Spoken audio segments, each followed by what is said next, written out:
That's interesting to think about, just like how much the cost of goods can also determine your answer to this Yeah, because question. maybe you actually don't have enough money to Yeah. buy 1,000 pieces, so Yep. it's not an option. Yep. You have to wait 4 or 5 months and buy 200 pieces Yep. because that's what your budget allows for. Do you have a brilliant product idea but don't know where to start to get it made? Or are you looking to level up your product but afraid to take it overseas? If so, you're in the right place. Hi, I'm Jackie. And I'm Erin, and we are The Sourcing Gals. your trusted guides to everything you need to know about sourcing, manufacturing, and scaling your product overseas. Whether you are just starting out or you've been making your own product for a while, we are here to help women source products overseas without the overwhelm. In each episode, we'll share insider tips, actionable strategies, and inspiring stories to help you source more effectively, save time, and boost your profits. Duh! We know how hard it can be to juggle the ins and outs of product development, but don't worry, we've got your back. So grab a cup of coffee, get comfy, and let's dive into how you can grow your business Make more money. and turn your products into profit. Welcome to the Sourcing Gals. Now let's get started. High five. Hi.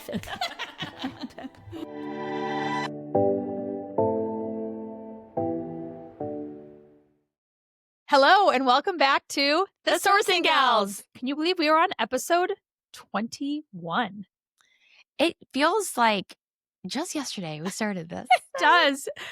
But like that, I am super proud of us. I am too. Like every week, we have launched a podcast for the past, coming up here, 21 weeks. Yes. I don't know. I just think that's pretty great because I heard some stat. I think it's really high. 80% of podcasts that are on Spotify or Apple don't make it past 5 episodes. Oh. And they just drop off. But they're still there, living out there. But Look yeah, at us. I know. It's very, very high. People that get super excited like we were and then realize oh shit, this is a lot of work still too. Yes. But a well lot to worth figure it. out. But it's a lot to figure out. And we've gone through different locations. We've gone through lots of different technology. Different technology, different platforms. equipment. Yeah. But we're doing it. And I'm just so proud of us. So that's just a side note. It was cool to see episode 21 right at the top of this one. Yes. It's exciting.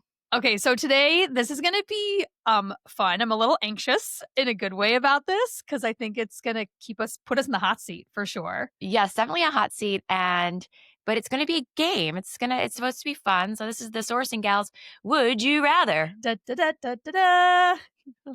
Yeah, the game Would You Rather, right? Our kids will ask you silly things, or there was always the more risque versions in college that you would have with your friends. So this is Would You Rather Product Founder Edition. So we're calling it the fun side of sourcing scenarios. So there's no right or wrong answer. And truly what Erin might answer could be very different from what I would answer just based on the risk reward, the experience we have and what's important to us and how we value different things. So again, there's no right or wrong, but I'm excited to kind of go through this and just see where we both fall on these.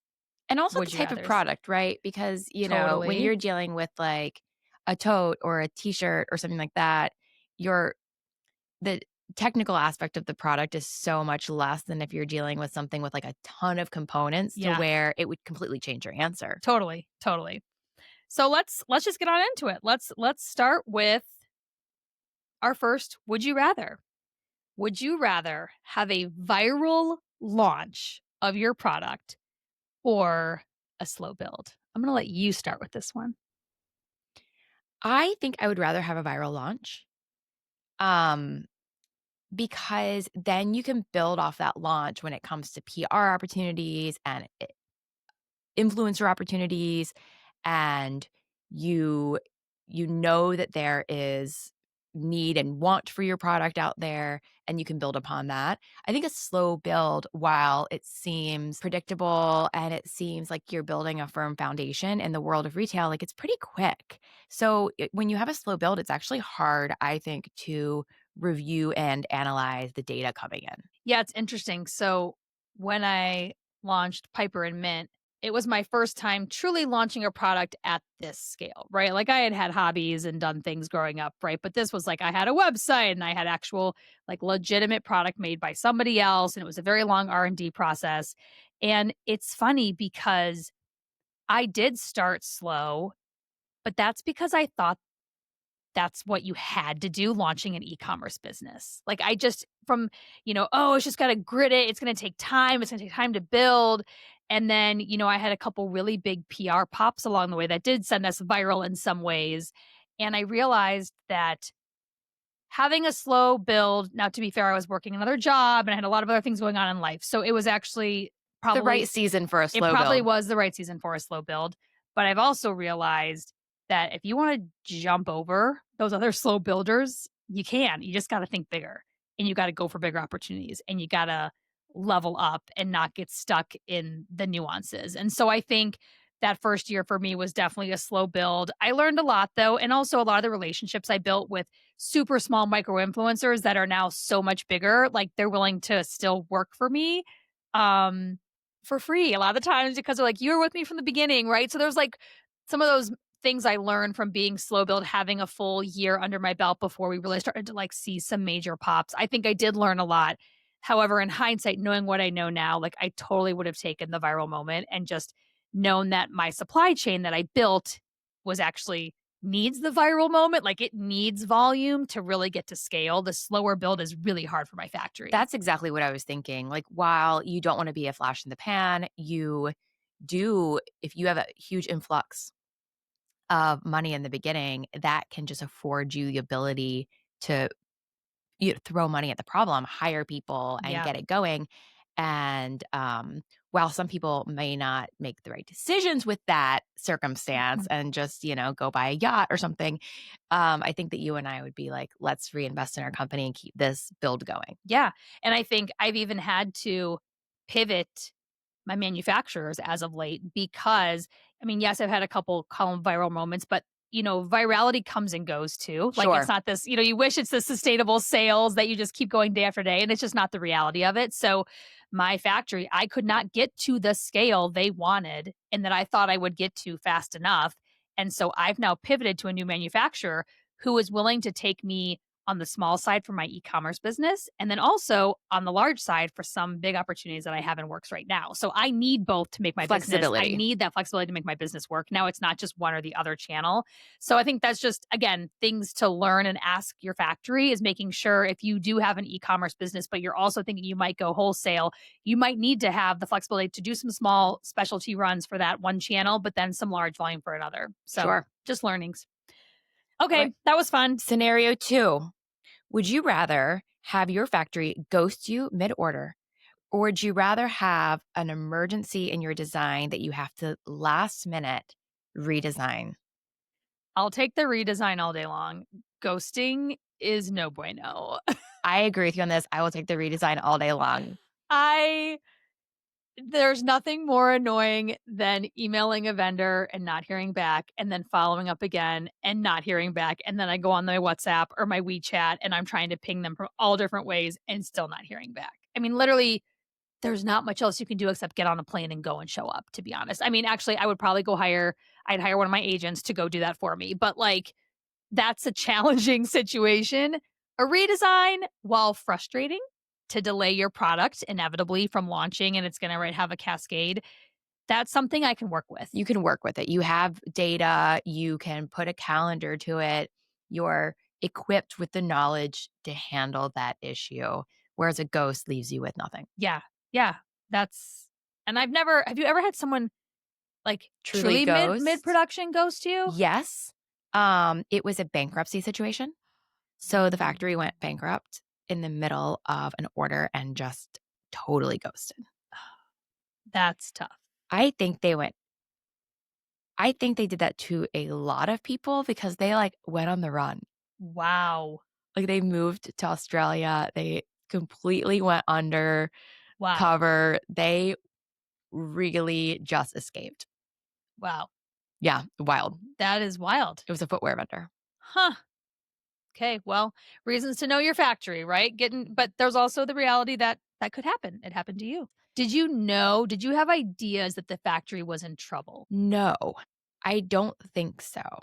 I was younger and a little bit newer in my career, so Mhm. it's possible that maybe some of my superiors knew or had an inkling, but I did not. I had really just been in Hong Kong, like, drinking champagne at a bar with them. Huh. It was like a husband and wife duo, Wow. and I, like, loved them. They were so fun, but, That's wild. I've never had a ghost day. I've had a the longest I've been ghosted, I feel like might be for 4 days, 5 days, oh, wow. like of an email, like where it's just gone and then they will Pick it resurface. back up. But yeah, but I will say that in my circumstance, the company that I worked for actually sent people to the factory, mm, boarded up. They looked in the windows. There was nothing inside. Like everything was cleaned out, like machinery. It was actually wild. that that's crazy. Crazy. Yeah. Okay. Well, let's hope that Should have doesn't happen again here. we should have Let's saved that for the episode on crazy crazy factory crazy stories. factory stories. Yep, that's a fun Um one that we'll dive into that later. Scenario 3. Would you rather have a product that's over budget but perfect or on budget but meh, just okay? over budget and perfect. Yeah, agree. Because I can always cost engineer it. I can always work backward. Once we've hit the nail on the head, I can say, okay, now how do I tweak this? And if it's perfect and it sells really well, you know that you have something there. So you know that you should tweak it. If it's meh, you'll never really know its potential sales potential. Yep. And I also think there's probably a factory out there that might be able to also get that price down a little bit more for you. Maybe Yep. they believe more in your idea. Maybe they have a tighter supply chain, right? Maybe they're not buying their fabric from a third party mill. Maybe they make it in house, right? So there's different verticals also within manufacturing where the factory you start with might be the perfect partner to get you where you need to launch, but they might not always be the perfect partner for the next step and for scale. That's a great example. So I worked with a jewelry vendor for a little bit who was in Europe and they were amazing and they did a lot of custom, but doing things at scale was not quite their forte. So they would take orders of like 20 pieces or 50 pieces and they made gorgeous stuff. We loved it. But if I wanted to go place a 1,000-unit order with them, that was not gonna happen. We were never Interesting. gonna get it in time. Yeah. So we took the product that we made there, we sent it over to a new factory in India. They reproduced it. Not only was it half the price, but it still looked perfect, and we were able to scale. So Yeah, and I think what you said about understanding if a product is saleable, if it's not I don't wanna say pretty is the right word, but if it's not it's best. if it's not its best, if it's not good enough to really be a viable product in the market, you don't know if it's just because of the design piece of it, the Exactly. quality piece of it, or is it the actual concept of what you were trying to make that wasn't working, right? You Exactly. never actually get to the real crux of like, is this a good product or not? Or is it just bad design? And that's, I was thinking we should probably have a whole other episode on this, but that's why I don't love the idea of like minimum viable products. Mm. Because I think that in some circumstances, you might shoot yourself in the foot by putting out a product that's like not going to give you appropriate data. Yeah, I think it'd be great to dive into because I think there's a difference between sampling items for focus groups and initial testing feedback versus what you launch as a soft launch, right? Correct. There's like Correct. levels to it, but I Totally. 100% agree that it's hard to get good feedback on a product that's not good. That's not at its great part yet, right? Absolutely. So, okay, I love that. Detonating question 4. Ooh, here we go. Would you rather have a short lead time with a high MOQ or a long lead time with a very flexible MOQ? Oh, this is really challenging. I think I'm going to push back and say it probably depends on the product category and the context of what you're trying to achieve, to be honest. I think if you are trying to get to market fast and you feel very confident about what you are making, you've tested, you've proven it with your customers in a small way that it's ready to go and you know that there is some time sensitive reason to get to market, whether it's a specific holiday, whether it's a time of year, an event coming up. I don't know if there's something major where you're able to speed to market on it, but you're going to carry more inventory on it. I could see where that could work out, but I also think that if you are still on your learning phase, if you are trying to still refine your product, over indexing in inventory upfront and then having no flexibility while a lead time might push your launch date out longer.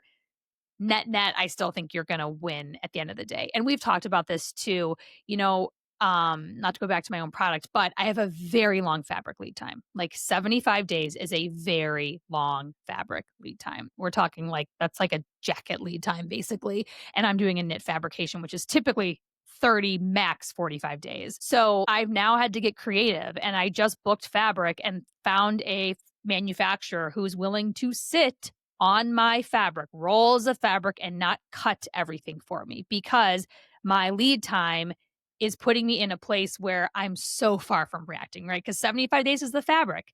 Then it's got a boat or it's got a transit, sorry, to my factory. It's like, call it a week or so. And then they have to do the production, which is another 30, 45 days. And then it's got to transport here. So you're talking a very, very long lead time. Right. You're talking, 5 months. Yes. So now the fact that I found a factory that will take my fabric at fate, like, and let it just sit there, all of a sudden my lead time is now basically production time plus transit, you know? So my point is, even with long lead times, sometimes there's creative ways around it to see if you can find a factory that's willing to hold stock. And like, yes, I'm buying more than maybe I might be super comfortable with, but I know that the sales rate is going to continue, right? And so for me, hedging a bet on fabric is way better than hedging a bet on inventory. And again, Completed because goods. all of your product uses the same fabric, so you Exactly. do have much more flexibility because you could 100%. cut it into a tank or a tee or pants or pillowcase. 100%. So yeah, so I guess again, I think the scenario, depending on the scenario, it would dictate which way I go here, but I would say that the longer lead time with the lower MOQ, especially if you're in that beginning phase, I think once you start to gain traction and you really have a good feeling on it, then I mean, you're ready to take some more risk, then move it to a shorter lead time if you can. And I would say the opposite is true for a lot of the product categories I've worked on, which is like fast fashion jewelry, Mm. which I would always take a higher MOQ with a short lead time because the fashion is in and out. And I know that the cost of the good is so small.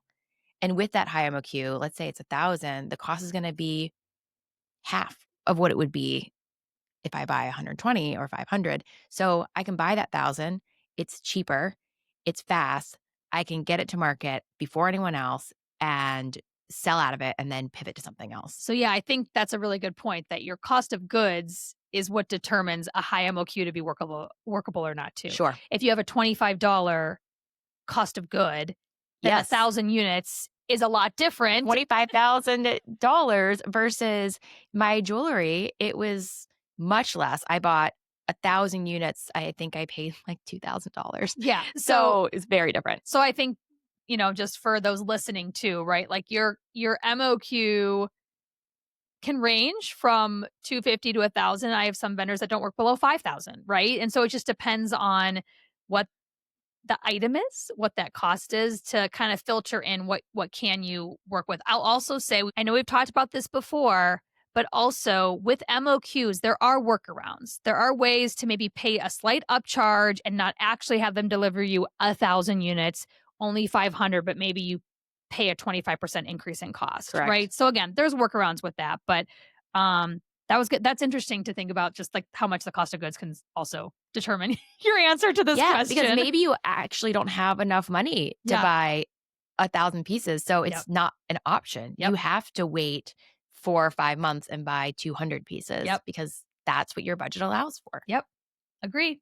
Okay, so we are. Oh no, we are Coming- entering I know the this- lightning round. This is gonna. Okay, I'm here for it. I'm here for it. The lightning round. So these are going to be fast. We are, not going to validate our answers. Okay, We're just going to go. not to. And Okay. I'm going to ask you 3 questions. Okay. Okay. Would you rather have your factory ship your order a month late or ship it early, but there is a design flaw? God, this is so hard. I would probably go month late. Would you rather run your entire business from your phone for a month or spend a month doing in-person factory visits every day? Oh wow. I love a good factory visit, but a month's kind of a long time, so I probably would say I just run it from my phone. I'm the opposite on that one. I I can't see can anything on imagine. my phone. I am like, if I don't have 2 computer screens, I am out of business. Um, would you rather be forced to change your brand name after launch or change your hero product after launch? Oh, I would totally change my name any day. Yeah, That's fine. especially for your product. Yeah. You can't change Yeah. that. Yeah, It's if your whole you if business. it yeah, if the name sucks, I'm totally open to changing that. Awesome. Okay, so here we go. Lightning round. Would you rather get a killer price from a brand new but unproven factory or pay more for a factory you trust completely? Pay more from a factory I trust completely. Would you rather pack and ship every single order yourself for a week or spend that week on a nonstop Zoom calls with suppliers? Pack and ship every single order. I don't know. There's something like really relaxing about putting on a book on, Yeah, Audible and yeah. just packing a bunch of orders. Okay. Would you rather choose the perfect product photos, but really bad product copy, or great copy, but not so great photos? Great photos. No one reads the copy. True. I know that because you ship stuff and they're like, I didn't know it was this size. I was like, well, it's right there on the page. Okay, so last one. Would you rather work with a dream influencer who demands high creative control or a smaller influencer who gives you total freedom? Smaller influencer. I think. I don't know. That's a hard I one. know. I think I would take the dream influencer. The dream I would. and give them control.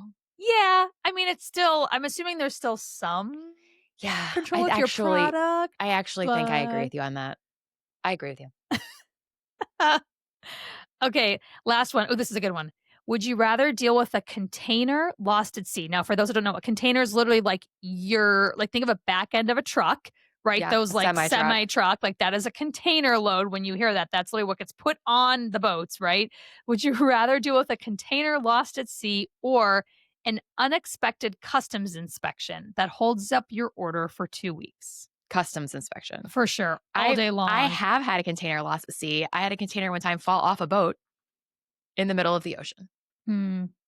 And then I had a container stolen in LA one time and driven to Mexico full of swimsuits. Oh, that's unique. We had a very big key item, like a knit beanie, like a winter beanie for one of our clients, and it made it through customs, but then never made it to our distribution center. Huh. And like they couldn't show us the videos of it unloading, like no one could track it down. I mean, it was So you're saying there's a bunch of customs officials out there with really awesome really beanies? awesome beanie hats.